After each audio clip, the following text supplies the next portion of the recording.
Hey everyone, and welcome back to another video. Today we're diving into a powerful tool for anyone with a rooted Android device. Have you ever been worried about losing critical data or even bricking your phone while experimenting with custom ROMs or mods? Well, what if you could back up entire partitions of your phone storage, like the EFS partition that contains your IMEI or the modem partition? That's exactly what Partition Backup allows you to do. It's a fantastic utility that lets you save and restore individual partitions on your Android device, giving you a safety net for your flashing adventures. Let's get it installed. The requirements list is super short and simple. The one essential thing you need is a rooted Android device. This tool works with popular rooting solutions like KSU, KernelSU, APatch, or the classic Magisk. If your phone is rooted, you're good to go. First, download the Partition Backup Module zip file. I'll have a link for it down in the description. Next, open up your root app, whether that's KSU, APatch, or Magisk Manager.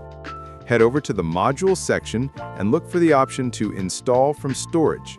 Navigate to your Downloads folder, select the Partition Backup zip file you just downloaded, and flash it. Once the flashing is complete, the final and most important step is to reboot your device.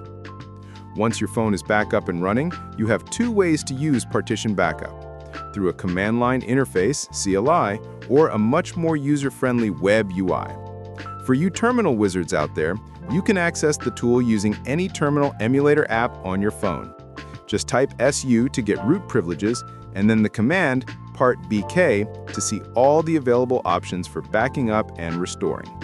It's fast, powerful, and great for scripting.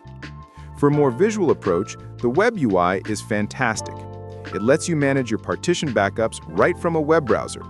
However, there's one small difference depending on your root solution. If you're using KernelSU, you're all set. KernelSU has a built-in web server, so the WebUI works right out of the box. If you're using Magisk or APatch, you'll need one extra tiny step. You need to install the Web KSU app.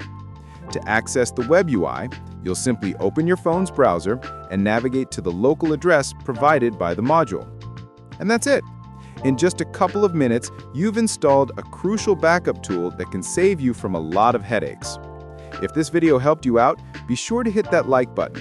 And if you have any questions, drop them in the comments below. Don't forget to subscribe for more Android tips and tricks. Thanks for watching, and I'll see you in the next one.